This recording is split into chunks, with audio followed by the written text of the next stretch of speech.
சங்கை மிக்கவர்களே, அல்லாஹ் அவனுக்கென்று ஒரு பெயர் வைத்தான். நன்றியாளன் என்று ஒரு பெயர் வச்சிருக்கிறான். அவன் நன்றியாளன் என்ற பெயரை பதித்தது நமக்கெல்லாம் ஒரு வியப்பாக இருக்கிறது. அவன் யாருக்கு நன்றி சொல்ல வேண்டும்? உலகமே அவனுக்கு நன்றி சொல்கிறது. படைப்புகள் நன்றி சொல்கிறது. மரங்களும் மட்டைகளும் கூட அவனை வணங்குவதாக சொன்னான்.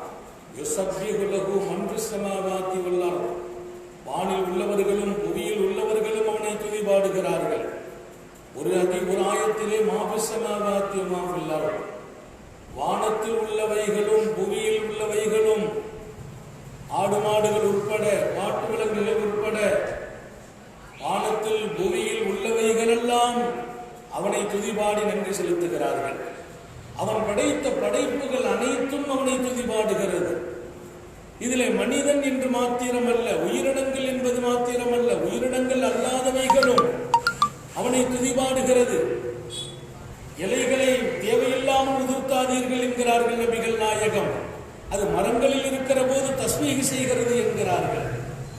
மரணித்து போனவர்களை அடக்கம் செய்கிற போது நபி பெருமானார் ஸல்லல்லாஹு அலைஹி வஸல்லம் அடக்கம் செய்யப்பட்ட அந்த மையத்தினுடைய மண்ணறையில் ஈரமான ஒரு மரக்கிளையை எடுத்து நட்டினார்கள். காரணம் கேட்டபோது சொன்னார்கள், இது காயாமல் இருக்கிற காலம் வரையிலும் இது அல்லாஹ்வை துதிபாடி நன்றி செலுத்துகிறது. அதன் நன்மைகள் மண்ணறையில் இருப்பவர்களை போய் சேருகிறது என்கிறார்கள். நன்றி சொல்வதும் துதிபாடுவதும் மனிதனோ உயிரினங்களோ அவைகளுக்கு மாத்திரம் சொந்தம் என்று சொல்லவில்லை.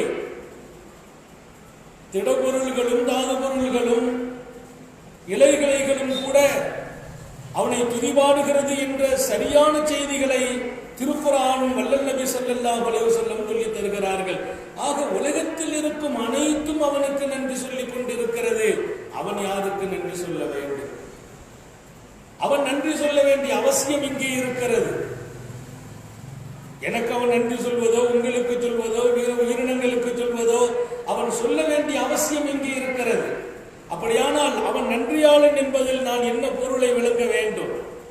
ஆச்சரியமாக இருக்கிறது. அவன் நன்றி என்பதனுடைய பொருளே வித்தியாசமான வியப்பானது.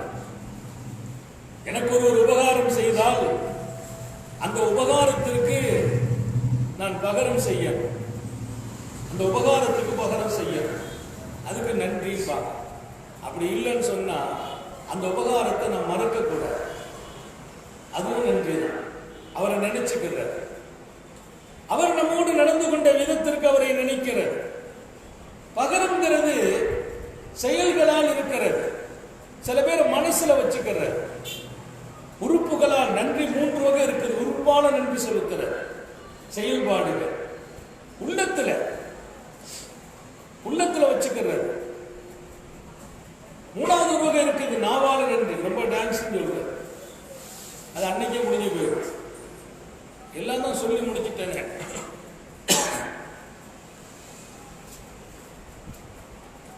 திருமணத்துக்கு பின்னால பையன் சொல்லு கேட்கலன்னு சொன்ன போது தம்பியை கூப்பிட்டு சொன்னேன், தம்பி நீ வாப்பா அம்மா கட்டுப்படணும்பா, இப்படி எல்லாம் நடக்கக்கூடாதுன்னு சொன்னபோது அவர் சொன்னார், அதான் கல்யாணம் அன்னைக்கு வாப்பா அம்மா முன்னால வந்து பெரிய நில்லு காலில் விழுன்னு சொன்னாங்களே, அப்பவே நான் விழுந்துட்டேன். எல்லாம் இதோட சரின்னு. இனிமேல் நான் கல்யாணம் முடிஞ்ச பின்னால பல சூழ்நிலைகள்லாம் மாறும். அதுக்கெல்லாம் சேர்த்து மொத்தமா அன்னைக்கே நான் அவங்களுக்கு எல்லா விஷயத்தையும் செய்துட்டு வந்து பேசுறேன். காலமெல்லாம் நினைத்து பார்க்க வேண்டியதற்கு நன்றி என்று இருக்கிறது. உபகாரத்திற்கு பகரம் செய்வதற்கு நன்றி என்று இருக்கிறது.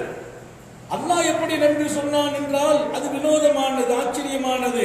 அவன் நன்றியாளன் என்று தன்னை அறிமுகப்படுத்துகிறான். இன்ன ரப்பனா லகஃபூருன் ஷகூர், எங்களை படைத்தாலும் ரப்பு அவன் மிகப்பெரிய நன்றி உள்ளவன் என்று சொல்கிறான். ஷகூர் என்கிறான். நன்றி செலுத்துவதில் எல்லையில்லாத நன்றியாளன் என்று தன்னை அறிமுகப்படுத்துகிறான். அப்படி என்ன நன்றி? அவன் நான் செய்ததற்கு பகரம் தருகிறான், அதுவும் நன்றி. நான் செய்ததற்கு பகரம் தருகிறான். அல்லாஹ் குர்ஆனிலே இப்படி சொல்வான், மனிதர்கள் செய்யக்கூடிய செயல்களுக்கு நாம் கூலி வழங்குவோம் என்கிறான். எந்த செயலா இருந்தாலும் கூலி கொடுக்கிறான். அல்லாஹ் கூலி கொடுக்காம நம்மகிட்ட வேலை வாங்குறது இல்லை. நம்ம தான் சில நேரங்களில் வேலை வாங்கிட்டு சும்மா விட்டுறோம்.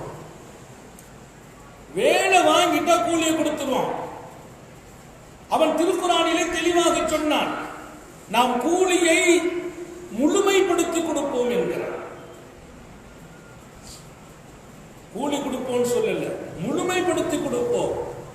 ஒரு வேலை செய்தா அதுக்கு முழுமை என்ன, அவன் எவ்வளவு பிரியப்படலான்னு அதை தாண்டி இப்ப நான் எதிர்பார்த்தேன் எனக்கு இவ்வளவு கிடைக்கணும், அதை கொடுக்கறது இல்லையா அல்லாஹ். அதுக்கு மேல கொடுக்கிறான், அதுக்கு மேல கொடுக்கிறான், அதுக்கு மேல கொடுக்கிறான், முழுமைப்படுத்தி கொடுக்கிறான். இன்னொரு விஷயத்தை பெருமக்கள் எழுதுவார்கள், அவன் நன்றியாளன் என்றால் நான் செய்த செயலுக்கு என் தகுதிக்கு செய்தேன், அவன் தகுதிக்கு கொடுப்பான். அல்லாஹ், என் தகுதிக்கு செய்தேன், அவன் தகுதிக்கு கூலி கொடுப்பான். அவன் கூலி கொடுப்பதற்கு அவன் நன்றியாளன் என்று தன்னை தெளிவுபடுத்துகிறான். நீ என்ன செய்தாலும் நான் மறக்கிறது இல்லைங்கிறான். ஒரு அற்புதமான செய்தி ஒன்றை நான் படித்தேன். அடியான் ஒருவனை நாளை மறுமையிலே கொண்டு நிறுத்துவான் அல்லாஹ். நிறுத்தி அவனோடு நேரடி உரையாடல் நடக்கும். கேட்பான், எனக்காக நீ என்ன செய்தாய் என்று கேட்பான். அடியான் பார்ப்பான், அங்கும் பார்ப்பான், இங்கும் பார்ப்பான், 4 திசையிலும் பார்த்து விட்டு சொல்வான், ஒன்றும் இல்லையே, நான் ஒன்றும் செய்யவில்லை என்று சொல்வான். ஏதோ இருக்கிறதா என்று பார் என்பான் அல்லாஹ். இல்லை, எனக்கு எந்த ஒன்றும் தெரியவில்லை, உலகத்தில் நான் செய்ததெல்லாம் என் கண்ணை விட்டு இப்போ மறைஞ்சு போச்சு, உனக்கு முன்னாடி ஏதாவது உன்னை கொண்டு நிறுத்துகிற நிலையில் நான் இல்லையே, இன்னி ஹலத்துரப்பே, நான் நஷ்டமாகி விட்டேன் என்று அவன் சொல்வான். அல்லாஹ் சொல்வான், இல்லை இல்லை, நீ நஷ்டமாகவில்லை, நீ அன்றொரு நாள் படுக்கையில் இருந்த போது ராத்திரி தூக்கத்திலே நீ உன் பக்கம் படுத்துக் கொண்டிருந்த நீ இங்கிருந்து அடுத்த பக்கமாக புரண்டார். தூக்கத்தில் வலது பக்கம் படுத்தவர் இடது பக்கமா திரும்புவார், இடது பக்கத்தில் இருந்து வலது பக்கமா திரும்புறது. அப்படி தூக்கத்திலே நீ ஒரு பக்கம் இருந்து இன்னொரு பக்கம் திரும்பும் போது அந்த திரும்புதலுக்கு இடையே, தூக்கத்துக்கு இடையே நீ திரும்பும் போது அல்லாஹ் என்று சொல்லி திரும்பினாய். திரும்பிய அந்த நேரத்தில் நீ சொன்னதை நீ மறந்து விட்டாய், தூங்கி விட்டாய். எனக்கு சிறுதூக்கமும் இல்லை, பெருந்தூக்கமும் இல்லை, நான் மறப்பதும் இல்லை. உறக்கத்தில் தூக்கத்திற்கு இடையே நீ புரண்டு படுத்த போது ஒரு முறை உன் நாவில் அல்லாஹ் என்ற அந்த வார்த்தை வந்ததே, அந்த இடத்தில் உனக்கு நான் நன்றியோடு நடந்து கொள்கிறேன், அதற்காக நான் உன்னை சொர்க்கத்தில் அனுப்பி வைக்கிறேன். என்ன கூலி இது, என்ன நன்றி இது? இந்த நன்றிக்கு எந்த வார்த்தையை கொண்டு நான் முகவரிப்பது? ஷக்கூர் என்று தன்னை அவன் முகவரிப்படுத்துகிறான். எல்லையில்லா நன்றி செலுத்துவோன் என்று சொல்கிறான். எல்லையில்லாத கூலி கொடுப்பான். ஆச்சரியமாக இல்லையா? ஒரு அல்லாஹ்வுக்கு அவன் கொடுக்கிற கூலி சொர்க்கமா? உலகத்தில் யாரால் கொடுக்க முடியும்? எல்லாரும் எங்கே விலகீனப்படுவார்களோ அங்கே நின்று அவன் நன்றியாளனாக இருப்பான். எல்லாரும் எங்கே விலகீனப்படுவோமோ அங்கே அவன் சிவத்து வெளிப்பட்டுக் கொண்டிருக்கும். அன்றைக்கு நீ சொன்னாய், நீ சொன்னதை நீ மறந்தாய், நீ தூங்கினாய். லா தஅஃபுதுனி சினத்து வலா நௌம், எனக்கு சிறுதூக்கம் இல்லை, பெருந்தூக்கமும் இல்லை, நான் மறப்பதும் இல்லை. அந்த அல்லாஹ் என்ற வார்த்தை நான் பதிவு செய்தேன், அதை வைத்து உனக்கு நான் சொர்க்கத்தை தருவேன் என்றான். நிராசையாக நின்ற மனிதனை, ஆதரவற்று நின்ற மனிதனை, 4 திசையிலும் பார்த்துவிட்டு எனக்கு எந்த வணக்கமும் இப்போது கை கொடுக்காதோ என்று அவன் ரொம்ப பெரிய இயக்கத்தில் இருந்த போது அவனை திருப்திப்படுத்துகிற அந்த நிலை பார்த்து பார்த்து வியப்படைய வேண்டியிருக்கிறது. அவன் எத்தனை பெரிய நன்றி உள்ளவனாக நபிகள் நாயகம் ஸல்லல்லாஹு அலைஹி வஸல்லம் தபூக்குக்கான தயாரிப்பை செய்து கொண்டிருக்கிறார்கள். சொல்வார்கள், தகுதிக்கு உள்ளவங்க தகுதிக்கு ஏற்ப கொடுங்கள். அல்லாஹ் நிறைய கொடுத்தால் நிறைய தாருங்கள், குறைய கொடுத்தால் குறைய தாருங்கள், பிரச்சனை இல்லை. உங்க தகுதிக்கு நீங்கள் கொடுங்கள். நீண்ட நெடிய ஒரு பயணம், தேவையான காலம், அவங்கவுங்க அவன் தகுதிக்கு கொண்டு கொடுத்தாங்க.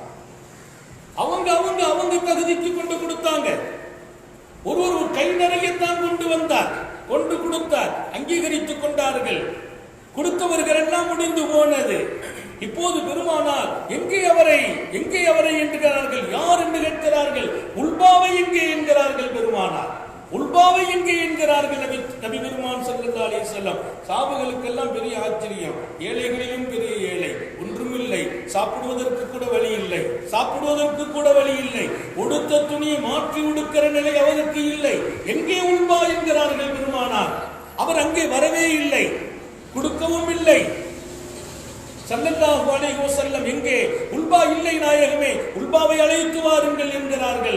ஹஜ்ரத் பெருமானாரினுடைய உத்தரவோடு சையதுனா உல்பா ரலியல்லாஹு அன்ஹுவை அழைத்து வரப்பட்டது. அழைத்து வந்த போது பெருமானார் கேட்டார்கள், நீங்கள் என்ன கொடுத்தீர்கள்? ஆச்சரியமாக இருக்கிறது, எல்லாரும் கொடுத்திருக்கிறார்கள், ஆனால் அல்லாஹ் உங்களை மாத்திரம் ஏற்றுக்கொண்டேன் என்று சொன்னார். எத்தனை பெரிய நன்றியாளன் அவன். அவன் நன்றி அடியார்களுக்கு வெளிப்படுகிற போது ஆச்சரியமானது, அது வினோதமானது. அல்லாஹ் எல்லோருக்கும் ஏற்றுக் கொண்டிருப்பான், அதில் சந்தேகம் இல்லை. குறைய கொடுத்தவர்களையும் அங்கீகரிக்கிறான், கூடுதல் கொடுத்தவர்களையும் அங்கீகரிக்கிறான், பகரம் தருகிறான். ஆனா உங்க பேர் அல்லாஹ் ஒப்படைத்திருக்கிறான் என்னிடத்திலே, உல்பாவை நான் ஏற்றுக்கொள்கிறேன் என்று சொன்னான் அல்லாஹ். நீங்கள் கொடுத்ததை ஒப்புக்கொண்டதாக சொன்னான். என்ன கொடுத்தீர்கள் என்று கேட்டபோது, யா ரசூலல்லாஹ், என்னிடத்தில் ஒன்றுமே இல்லை, கொடுப்பதற்கு ஒன்றும் இல்லை. தாங்கள் கேட்டபோது மனம் அலம்புகிறது, மனம் ரொம்ப பெரிய சஞ்சலப்படுகிறது. எதையாவது ஒன்றை தூக்கி வர வேண்டும் என்றால் உடுத்த துணியை நான் தர வேண்டும். உடுத்த துணியை தந்தால் அடுத்து உடுத்த ஒன்றும் இல்லை. எனக்கு ஒன்றும் புரியாததால் நான் கேட்டேன், அல்லாஹ் என் என்னுடைய கண்ணியம், என் மானம், என் மரியாதை, எனக்கு என்னென்னவெல்லாம் நீ வைத்தாயோ அத்தனையும் நான் உனக்காக கொடுத்து விட்டேன். என் கண்ணியத்தை கொடுக்கிறேன், என்னுடைய மானத்தை கொடுக்கிறேன், எனக்கு இருக்கிற எல்லாவற்றையும் நான் கொடுக்கிறேன். ரப்பே, அத்தனையையும் நீ ஏற்றுக்கொள் யா அல்லாஹ். இதை விட மேலாக கொடுக்கும் இதயத்தையே கொடுக்கிறேன் யா அல்லாஹ். அந்த வார்த்தை அவனுக்கு ரொம்ப பெரிய பிடித்தமானது. அவன் ஏற்றுக்கொண்டான். உங்களுக்கு பன்மடங்கு பன்மடங்கு பன்மடங்கு விசாலமாக அவன் இதற்கு பகரம் தருகிறான் என்கிறார்கள் நபிகள் நாயகம் ஸல்லல்லாஹு அலைஹி வஸல்லம். அவன் நன்றியோடு நடப்பான், அவன் நன்றியோடு நடப்பான். அவன் நன்றி வித்தியாசமானது, ஆச்சரியமானது, வியக்கத்தக்கது. அவன் நன்றி வித்தியாசமானது. அல்லாஹ் சொல்வான், அவர்களுக்குரிய கூலியை முழுமைப்படுத்தி கொடுப்போம். அதோடு நிறுத்தல்ல, அவன் இன்னும் கூடுதலாக கொடுப்போம் என்கிறான். அவர்களுக்குரிய கூலியை கொடுப்போம், முழுமையாக கொடுப்போம். முழுமைனாலே பரக்கத்தா போச்சு, இன்னும் கூடுதலாக கொடுப்போம். ஏன் தெரியுமா? அதுக்கு விளக்கம் சொல்றான். இன்னஹு கஃபூருன் ஷக்கூர். அவன் மன்னிப்பாளனும் நன்றியாளனும் இல்லையா? அவன் மன்னிப்பாளனும் நன்றியாளனும் இல்லையா? அவன் கூலி முழுமையாகவும் இருக்கும், கூடுதலாகவும் இருக்கும் என்றான் அல்லாஹ். அப்படியானால் எங்கள் சமூகமே, மனித சமூகமே, நீங்கள் ரொம்ப கவனம் படுங்கள், ஆச்சரியத்தை புரிந்து கொள்ளுங்கள். சின்னம் சிறிய விஷயத்திலும் அலட்சியம் காட்டி விடாதீர்கள். அவன் மிகப்பெரிய அளவில் அதை உயர்த்துகிறான். ஒரு எண்ணத்திற்கு இத்தனை பெரிய கூலி, என் மானம், மரியாதை, கண்ணியம் எல்லாவற்றையும் கொடுத்து விட்டேன் என்ற போது மானத்தை தூக்கி கலட்டி எடுத்து விட்டாரா? அவருக்கு ஒரு அங்கீகாரம். இத்தனை பல்லாயிரத்தை கொடுத்தவர்களுக்கிடையே அவர் மாத்திரம் அழைக்கப்பட்டு கௌரவிக்கப்படுகிறார் என்று சொன்னால் அவன் எத்தனை பெரிய நன்றியாளன். அவனோடு நாம் எப்படி நடந்து கொள்ள வேண்டும், அந்த நன்றி உணர்வை நாம் வெளிப்படுத்த வேண்டும். அவன் நமக்கு கொடுத்ததற்கு காலம் பூரா நன்றி சொன்னாலும் நம்ம நன்றி உள்ளவங்களான ஆக முடியாது. அவன் அப்படி கொடுத்தான். என்ன கொடுக்கவில்லை, எதை கொடுக்கவில்லை. ஒரு பெரிய ஞானியை வந்து ஒருவர் சந்தித்த வரலாறு பிரபலியம். அவர் சொன்னார், என்னை ரொம்ப சோதித்தான் என் இறைவன், என்னை ரொம்ப சோதித்தான் என் இறைவன், எந்த ஒன்றும் எனக்கு இல்லை. அப்படியா? அவனுடைய நியாமத்து உனக்கு இல்லையா என்று கேட்கிறார். என்ன இருக்கிறது? வீட்டிலே வறுமை, வீட்டிலே வறுமை, பிள்ளைகளுக்கு சாப்பிடுவதற்கு ஒன்றும் இல்லை, என் மனைவி காலமெல்லாம் சிரமப்படுகிறாள், இத்தனை பெரிய சங்கடமான வாழ்க்கையில் இருக்கிறேன், அவன் நியாமத்தும் அருளும் எந்த ஒன்றும் எனக்கு இல்லையே என்றார். அப்போது அந்த சூஃபி ஞானி இவரை உணர்த்தி காட்டினார். இவரை வைத்து உலகத்திற்கே பாடம் தந்தார். அப்படியா? நான் கேட்கிறேன், அவனுடைய நியாமத்து உன்னிடத்தில் ஒன்றும் இல்லை தானே? அப்படியானால் உன்னுடைய 2 கண்களும் எனக்கு நீ தர வேண்டும், அதற்கு 10,000 திர்கத்தை தருகிறேன் என்றார். 2 கண்களையும் நீ தந்துவிடு, 10,000 திர்கம் தருகிறேன், உன் குடும்பம் செழிப்பாகும், உன் குடும்பம் நிம்மதியாகும், பொருளாதாரம் பெரிய பரக்கத்தை வந்து அடையும் என்று சொன்னார். அதற்கு அவர் சொன்னார், ஆஹா இல்லை, கண்ணில்லாமல் நான் என்ன செய்ய முடியும், கண்ணையே தர முடியாது என்றார். அப்படியானால் உன்னுடைய கிட்னியை கொடுத்து விடு, அதற்கு பகரமாக 20,000 திர்கம் தருகிறேன் என்கிறார். அது எப்படி தர முடியும்? அது இல்லை என்றால் என் வாழ்க்கையை இயங்காது என்று சொன்னார். உன் 2 கால்களை கொடுத்து விடு, 2 கால்களை கொடுத்து விடு, 30,000 தருகிறேன் திர்கமாக என்றார். நான் எப்படி ஓடி ஆட முடியும் என்றார். இப்படி அந்த சூஃபி ஞானி கேட்க கேட்க அவர் ஒவ்வொன்றுக்கும் பதில் சொல்ல, இப்போது கேட்டார், ஞானி அல்லாஹ் ஒன்றும் தரவில்லையா? எத்தனை ஆயிரம் மதிப்புக்குரிய பொருளை தந்திருக்கிறார். 10,000 தருவேன் என்று சொன்ன போது கூட நீ இழக்க மாட்டேன் என்று சொல்ல உன்னுடைய 2 கண்கள் எத்தனை ஆயிரத்திற்கு மதிப்புள்ளது. உன் கால்கள், உன் கிட்னி, உன் உறுப்புகள், உன்னுடைய உடல் ரீதியாக உன்னை இயக்கிக் கொண்டிருக்கிற பொருள்கள் அத்தனையும் உனக்கு ஆரோக்கியமாக ஓடுகிறாய், ஆடுகிறாய். இதை விட அவன் என்ன நியாமத் உனக்கு செய்யவில்லை என்றார். அவர் துடித்து போனார், பதறி போனார். ஆஹா, நான் தவறு செய்து விட்டேன், அவன் நியாமத்து உண்மையில் அலாதியானது. என் பக்கத்து வீட்டுக்காரர் முடக்கமாக இருக்கிறார் என்றார். என் பக்கத்து வீட்டுக்காரர் முடக்கமாக இருக்கிறார், புரிந்து கொண்டதா? உன்னை ஓடி ஆட வைத்தானே, அவனுக்கு நீ எத்தனை கோடி நன்றி செலுத்த வேண்டும். நன்றி செலுத்த வேண்டுமா இல்லையா? ஆச்சரியமான வரலாறை இங்கே நீங்கள் புரிந்து கொள்ள வேண்டும். ஒருவர் அல்ஹம்துலில்லாஹ் அல்ஹம்துலில்லாஹ் என்று சப்தமிட்டுக் கொண்டிருக்கிறார். எங்கே சப்தம் என்று வந்த திசையை நோக்கி வருகிறார். நான் இந்த செய்தி 2 வகையில் படித்தேன். ஒன்று நபிமார்களின் வரலாறில் படித்தேன், இன்னொன்று ஒரு பெரிய ஞானி ஒருவர் அவரை வந்து சந்திக்கிறார். வந்து பார்த்தால் அவர் துஆ செய்கிறார். அல்ஹம்துலில்லாஹ் அல்லதி ஆஃபானி மிம்மா யுப்தலா பிஹி கஸீரும் மினன் நாஸ்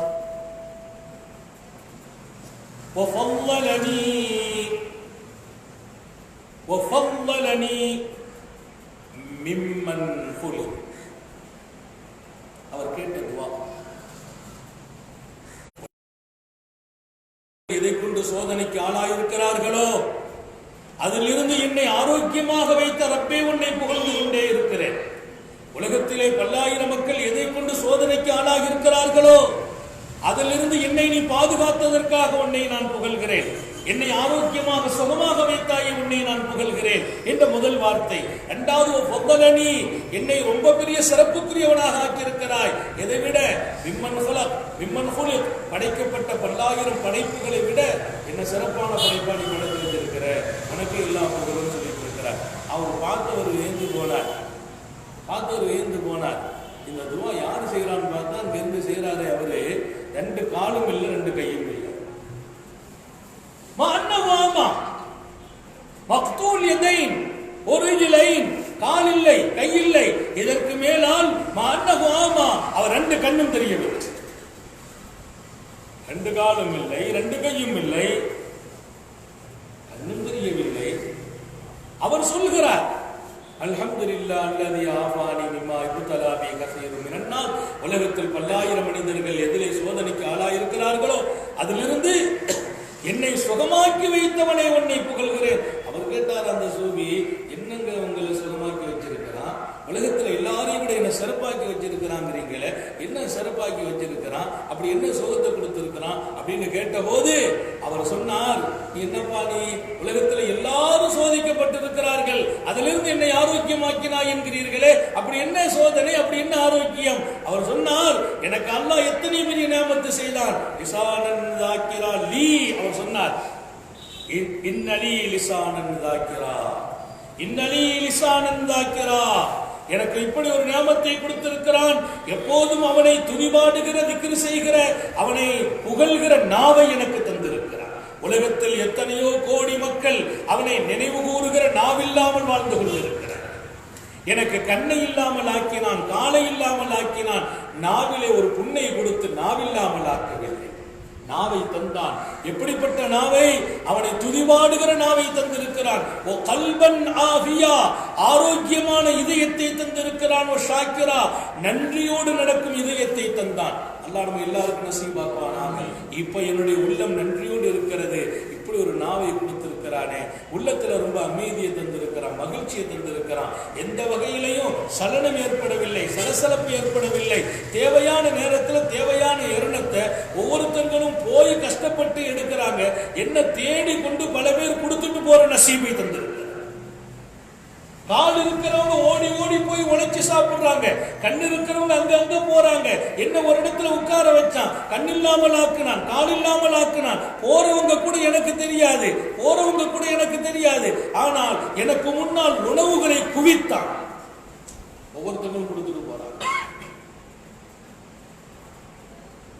அதை நினைத்து ஆரோக்கியமாக நன்றியோடு இருக்கிற இதயத்தையும் கொடுத்திருக்கிறான். நம்மளை கால உடைச்சுங்க போட்டுட்டானே, நம்ம கந்தரியாம ஆக்கி போட்டுட்டானே அப்படின்னு நான் ஒரு நாள் கூட நினைச்சது இல்லை. நம்மை இப்படி உட்கார வச்சுட்டு இவ்வளவு பெரிய உபகாரம் செய்துட்டு இருக்கிறானே, சாப்பாடு மிச்சமா இருக்குது, இவ்வளவு கொடுத்துட்டானே. கீழே திறந்து பார்த்தா காசு, இங்க பார்த்தா காசு, காசுகள் குவிந்து கிடக்கிறது, உணவுகள் குவிந்து கிடக்கிறது.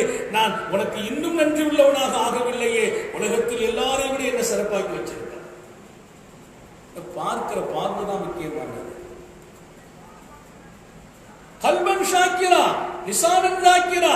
மூணாவது ஒரு பெரிய நியாமத் பதனன்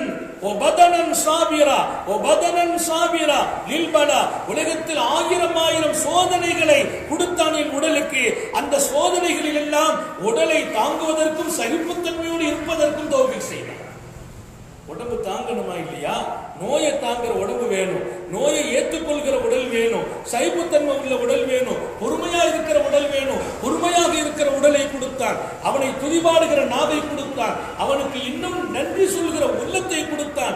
உலகத்துல கோடான கோடி மக்கள் இதுலதான் சோதனைக்கு ஆளாக இருக்கிறார்கள். காசு இருக்கிறது, பணம் இருக்கிறது, சுகம் இருக்கிறது, கண் இருக்கிறது, கால் இருக்கிறது, வாழ்க்கையின் வளம் இருக்கிறது, அழகான குடும்பங்கள் இருக்கிறது. ஆனால் அவனை துதிபாடுகிற நாவு இருந்தும் அது இல்லை, துதிபாடும் தன்மை இல்லை. இதயம் இருக்கிறது. இத்தனைக்கு மேலால் இன்னொரு சொகுசு வாழ்க்கையை விரும்புகிறார்களே தவிர நன்றி சொல்லுகிற உள்ளம் அவர்களுக்கு இல்லை. அவர் சொன்ன வார்த்தையில் என்ன குறை இருக்குது? எல்லாம் இருக்கிறவங்க கூட அவர்கிட்ட நன்றியோடு வாழ்ற தன்மை இருக்கானா? இல்ல. போய் கேட்டா எப்படி இருக்கிறீங்க? ஏதோ பரவாயில்லை. நம்ம கேட்டது என்னன்னா, அஜாட்ட போய் கேட்டா அஜா நமக்கு என்ன குறைன்னு சொல்லுவாங்க. பார்த்தா ஏதோ பரவாயில்ல, அசத்து வண்டி ஓடுது. என்ன கொஞ்சம் முட்டு வலி கொஞ்சம் ஜாஸ்தியா இருக்கு, அது மட்டும் கொஞ்சம் ரிலீஃப் ஆயிட்டா நல்லா இருக்கும். சரி, தைலம் தைங்க, அது தைங்க. இப்போ எப்படி ஆஜா முட்டு வலியெல்லாம் சரியா போச்சு. பிள்ளைங்களுக்கு ஒரு வீடு கட்டி வாங்கணும், பிள்ளைங்களுக்கு அடுத்த ஒரு இடத்தை வாட்டி முடிக்கணும், பிள்ளைங்க பேர்ல சொத்தை முடிச்சு வைக்கணும். ஏதாவது ஒன்று அடுத்தடுத்த கட்டத்தினுடைய இன்னும் பெரிய வாழ்க்கைக்கான ஒரு எதிர்பார்ப்பு தவறே இல்லை. இருப்பதை ஏற்றுக்கொள்கிற வாழ்க்கை, இருப்பதை புரிந்து கொள்கிற வாழ்க்கை, இருப்பதை கொண்டு நன்றி சொல்லும் வாழ்க்கை, அது பல பேர்களுக்கு இல்லையா? இல்லாமல் போனதா? இல்லையா? அந்த வகையில் அவர்கள் சோதிக்கப்பட்டார்கள். நான் சுகமாக இருக்கிறேன் என்றார். அந்த ஞானி ஆச்சரியப்பட்டு போனார், வியந்து போனார். ஹஜ்ரத் நபியுல்லாஹி ஈசா அலைஹிஸ்ஸலாம் ஒரு கட்டத்தில் அவர்களை ஒரு கூட்டத்தார்கள் கடந்து போறாங்க. போற போது தன் சீடர்கள்ட்ட சொன்னாங்க, எல்லாரையும் பார்த்தாங்க. பார்த்து எல்லாரையும் கூப்பிட்டு கேட்டாங்க, எங்க போறீங்கப்பா? இல்ல நாங்க காலையில போயிட்டு தான் மாலையில வருவோம். எங்களுடைய வேலையெல்லாம் கிராமங்கள்ல மரத்தடிகள்ல போய் இருந்து அந்த குச்சிகளை பறிச்சு அதை கொண்டு ஊர்களில் கிராமங்களில் வித்துட்டு வருவோம். பாக்கி பொருட்களை சுமந்து கொண்டு வந்து நாளைக்கு என்ன செய்திருவோம், விற்பனை கொண்டு போவோம். விறகு எடுத்து பிழைக்கிற வேலை. ஈசா நபி அலைஹிஸ்ஸலாம் பார்த்தாங்க. பார்த்துட்டு எல்லாரையும் பார்த்துட்டு ஒரு 10-25 பேர் போறாங்க. எல்லாரையும் பார்த்துட்டு அனுப்பி வச்சுட்டாங்க. அனுப்பி வச்சுட்டு போகும்போது சொன்னாங்க சீடர்கள்ட்ட, அவங்க எல்லாரும் நல்ல மனிதர்கள் தான், ஆனா இதுல போறாங்க 25 பேர், சாயந்தரம் 24 பேர் தான் வருவாங்க. ஒருத்தர் மௌத்தா போயிடுவாருன்னாங்க. நபிமார்களுக்கு சில ஞானங்களை அவன் கற்றுக் கொடுக்கிறான், அவன் அறிவித்தும் கொடுக்கிறான். மாலையிலே ஒருவர் வரமாட்டார் என்கிறார்கள் நபியுல்லாஹி ஈசா அலைஹிஸ்ஸலாம். அவங்க எல்லாரும் போயிட்டாங்க. போயிட்டு மாலை நேரத்தில் இந்த நபியுடைய சீடர்கள் நபியோடு உட்கார்ந்து இருக்கிறாங்க. அவங்க எல்லாம் திரும்பி வர்றாங்க. தலையில விறகு கட்டை எடுத்துட்டு கிராமங்களுக்கு போயிட்டு வித்துட்டு பாதையை கொண்டு வர்றாங்க. வர்ற போது பார்த்தா கரெக்டா அந்த எண்ணிக்கை கொஞ்சம் குறையல. கிளியரா இருக்கு, எண்ணிக்கை குறையல. நபி பார்க்கறாங்க, எண்ணிக்கை கரெக்டா இருக்கு. சீடர்களும் நபி எல்லாரும் வர மாதிரி இருக்கு, வாங்கப்பா போனீங்களா, எல்லாம் முடிஞ்சுட்டா. குறிப்பிட்ட ஆளு கூப்பிட்டாங்க. நபிக்கு தெரியும் இவனுக்கு தான் முகத்து இன்னைக்கு, இவன் பேரு மரணிக்கிற பட்டியல் இருக்குது. கூப்பிட்டாங்க, என்னப்பா உனக்கு எதுவும் காலையிலேருந்து ஏதாவது விசேஷமான அமல் செய்தியா? எல்லாருமே தான் போய் வித்துட்டு வந்தேன், வித்தேன் மாட்டேன். இல்லப்பா ஏதாவது ஒரு காரியங்கள் எது நடந்திருக்கா விசேஷமா, உனக்குன்னு ஏதாவது இன்னைக்கு நடந்துச்சா? அவன் ஒன்றும் மாடல, நம்ம பத்தி இந்த மாதிரி கேள்வி கேட்டுட்டு இருக்கிறாரு. எல்லாத்தையும் விட்டுட்டு அவருக்கு விஷயம் தெரியாது இல்ல. காலையில போகும்போதே சாயந்தரம் நீ வரமாட்டேன்னா போற வழியிலே போயிருப்பாரு. மௌத்து தெரிஞ்சா, மரணம் தெரிஞ்சா மனிதன் இயங்க முடியாது. இறைவனுடைய மிகப்பெரிய நியாமத்து மரணத்தை மறைத்தான். மரணத்தை இன்னைக்கு நம்ம மௌத்துடைய டேட் கன்ஃபார்ம் ஆச்சு வைங்க, வாழ்க்கை பூரா அப்படியே ஸ்தம்பிச்சு போயிடும். பிறந்த தேதி கன்ஃபார்ம், இறக்கிற தேதி கன்ஃபார்ம். ஆனா இறக்கிற தேதி மறைக்கப்பட்டிருக்கிறது. இறக்கும் தேதி, மரணிக்கிற தேதி தெரிந்தால் இன்னும் 10 வருஷம் இருக்குது. இப்ப தெரிஞ்சாலே 10 வருஷம் இப்பவுமே காலண்டர்ல கணக்கு பார்த்துட்டு இருப்பார். இப்பவுமே ரன் ஆகாது வாழ்க்கை, இப்பவுமே இயங்க முடியாது, வெளிநாட்டுக்கு போக மாட்டார். அடுத்த வருஷம் அப்படின்னா இந்த வருஷமே அவர் பெருநாள் கொண்டாட மாட்டார், விசேஷ பங்கன் நடக்காது. அடுத்த வருஷத்துக்குள்ள ஆட்டோமேட்டிக்கா டேட் வரதுக்குள்ளேயே அவரே தயாராகிடுவார். உடம்பு பாதி போயிடும். அவன் மிகப்பெரிய கருணை உள்ளவன். மரணத்தை மறைத்தான், தேதியை மறைத்தான்.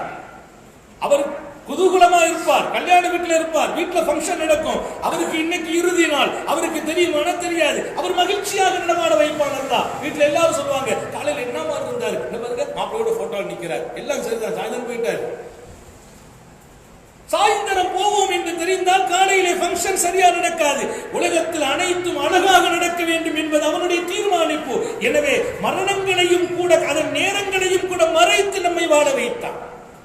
ஆற்றல் மிக்கவன், அன்பாளன். இன்னொரு பக்கம் கண்மணி நாயகம் ஸல்லல்லாஹு அலைஹி வஸல்லம் எல்லையில்லாத அவருடைய நன்றியை உணர்த்தி காட்டுவார்கள். அதற்கு ஈசா நபி கேட்கிறாங்க, என்னப்பா நடந்துச்சுன்னு கேட்டாங்க. கேட்டபோது அவர் சொன்ன, ஒண்ணும் இல்லை, போதியமா தான் எல்லாரும் சாப்பிட்டாங்க. காலையில எனக்கு இன்னைக்கு கொஞ்சம் தான் நாஸ்டா கொண்டு போயிருந்தேன். நான் நாஸ்டா எடுத்து சாப்பிடும்போது ஒரு மிஸ்கின் வந்து, இப்ப பசியா இருக்குப்பாருனாரு. எனக்கு அவர் மேல பரிதாபப்பட்டு அவர்கிட்ட நான் கொடுத்துட்டு இன்னைக்கு நான் சாப்பிடல, எல்லாரும் சாப்பிட்டாங்க. அவர் யார்ட்டையுமே கேட்கல, எங்கட தான் வந்து கேட்டாரு. அவர் யார்ட்டையும் கேட்கல, எங்கட தான் கேட்டாரு. என் சாப்பாடு அவருக்கு கொடுத்துட்டு நான் பட்டினி இருந்துட்டேன். அதற்கு ஈசா அலைஹிஸ்ஸலாம் சொன்னாங்க, அந்த கெட்டை கீழே போடுனாங்க.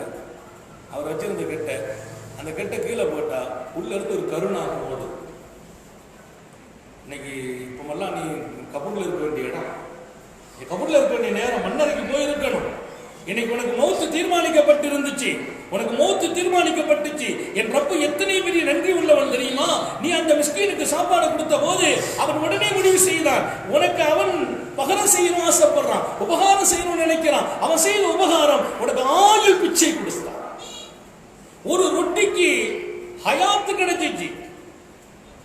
ஹார்ட் ரொம்ப வீக்கானவரை கொண்டு போய் ஆஸ்பத்திரியில வச்சு 5 லட்சம் செலவாகும், பரவாயில்லை. 10 லட்சம் ஆயுதம் வெளியில வருவார், பரவாயில்லை, உயிர் பிழைச்சா போதும். வந்து 3 நாள்ல போயிடுறார். அந்த உயிருக்காக செலவழிக்கப்பட்டது 5 லட்சமும் 10 லட்சமும், எத்தனை லட்சமும் செலவழிக்க தயார். பேஷண்ட் ஹயாத்தா உயிரோடு கூட்டு வரணும், பேஷண்ட உயிரோடு கூட்டு வரணும். மக்கள் செலவழிக்க தயார், மனைவி செலவழிக்க தயார். எப்படியாவது அவருக்கு கொஞ்ச நாள் வாழட்டும். பையன் அடுத்த மாசம் கல்யாணம் வச்சிருக்கோம், அது வரைக்கும் இருக்கட்டும். நம்ம இருக்கணுங்கிறது நோக்கம் இல்லை, சில காரியங்களுக்கு நம்ம இருக்கணும். அதுக்கு தான் வண்டி ஓடிட்டு இருக்கும். சில காரியம் அவர் இல்லைன்னா நான் இருக்க முடியாதுன்னு சொல்றது இல்லை. பையன் காரியம்லாம் நடக்கணும், அது வரைக்கும் இருக்கட்டும். நம்மளை வச்சு சில காரியங்களை நடத்தணும். இங்க ஒரு ரகசியத்தை நான் சொல்லி முடிப்பேன். என்னை வைத்து என்னென்ன காரியங்கள் நடக்க வேண்டுமோ, நான் இல்லை என்றால் நடக்காதோ, அது நடக்கிற வரையிலும் என்னை அவன் அழைப்பதில்லை. என் வாழ்வு முடிவதில்லை, என் மரணம் வருவதில்லை.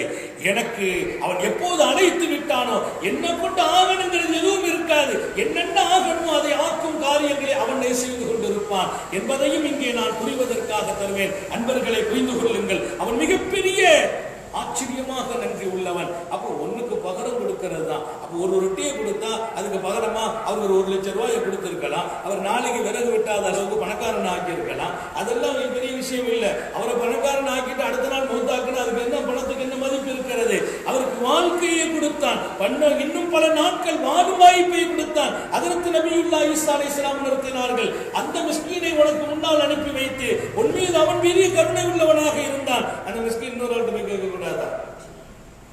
எனக்கு மௌத்தையும் எழுதி வச்சுட்டான், இன்னும் கொஞ்ச காலம் வாழ வைக்கிறதுக்கு ஒரு வாய்ப்பை ஏற்படுத்தி கொடுக்கிறான். ஆனா அவன் கொடுக்கிற காசு, அவன் கொடுக்கிற செல்வம், அவன் கொடுக்கிற பணம், அந்த காசை நீ செலவு பண்ணு. பஞ்சாபில் ஹசனா பலு அஷரம் சாரியா, நீ 1 கொடுத்த நான் 10 கொடுக்கிறேங்கிறான். எதுக்கு? அவன் கொடுத்த காசை நான் கொடுக்கிறதுக்கு எதுக்கு? எனக்கு 1க்கு 10. அவன் நன்றி உள்ளவன் என்பதை தீர்மானிக்கிறான். நான் நன்றி உள்ளவன்.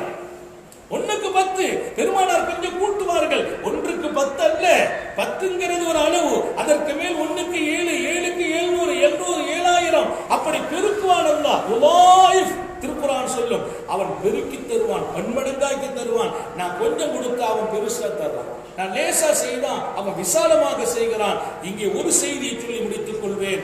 ஹஜ்ரத் நபியுல்லாஹி நபிமார்களின் காலத்திலே ஒரு நிகழ்வு நடந்து முடிந்தது. ஆச்சரியமான நிகழ்வு. ஒரு பெரிய பஞ்சகாலம். பஞ்சகாலத்துல எங்க பார்த்தாலும் சாப்பிட ஒண்ணும் இல்லை, மக்கள் சிரமப்படுறாங்க, கஷ்டப்படுறாங்க. அப்ப அந்த சமூகத்தில் ஒருவர் அப்ப கவலைப்பட்டுட்டே போறாரு, இவ்வளவு பஞ்சத்தில் இருக்கிறாங்க மக்களுக்கு, நம்ம கையிலே ஒண்ணும் இல்லையே, எதை கொடுத்தாலும் முடியாது, எல்லாருக்கும் பஞ்சம். அதான் பெரிய மணல் குவியலை பார்க்கிறார். பிரம்மாண்டமான மணல், பிரம்மாண்டமான குவியல், மழை போல் மணல் குவிந்திருக்கிறது. அவர் அங்கே நின்று சொன்னார், இந்த மணல் குவியல் லவ்கான ஹாதா தஆமன் லகஸம்து பைனன்னாஸ், இந்த உணவாக இருக்குமையானால், உணவு பொருளாக இருந்தால் அத்தனையும் நான் டோர்